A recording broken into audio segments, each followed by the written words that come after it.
আজকের মিনি ব্লগটা একদম সকালবেলা ঘুম থেকে উঠে স্টার্ট করেছি।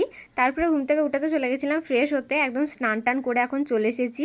একটা জায়গায় যাওয়ার আছে। এখন দেখো জামা কাপড়টা গুছিয়ে নিয়েছি। এই জামা কাপড়টা আমি যেখানে যাবো ওখানে গিয়ে পরবো, আর এটা আমি এখন পরে বেরোবো। এই দেখো চলে এসেছি এখন গ্রামের বাড়ি। আজকে হচ্ছে লোকনাথ বাবা তিরোধান দিবস, তো সেই উপলক্ষে আমাদের বাড়িতে প্রতি বছর পুজো হয়, আর সেই জন্যই আমি গ্রামের বাড়ি এসেছি। আর আজকের পুজোর সমস্ত আয়োজন বলতে গেলে বাপি একা হাতেই করেছে, আর তার সঙ্গে পিসি ঠাকুমা একটু হেল্প করে দিয়েছে।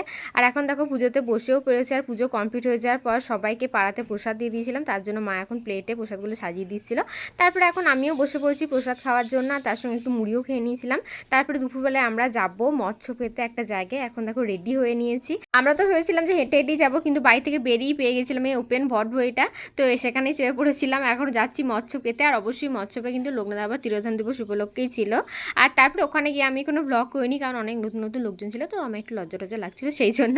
তারপরে বাড়িতে চলে এসেছি, মানে বাড়ি মানে বোলপুর চলে এসেছি। আর এখন আমরা খাচ্ছি মুড়ি মাখা। তো চলো মুড়ি মাখাটার জন্য মায়ের রিভিউ নেওয়া যাক।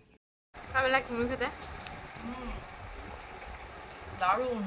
তো চলো আজকের মতো এতটাই, টাটা। খুব ভালো থেকো সবাই, দেখা হবে অন্য কোনো ব্লগে।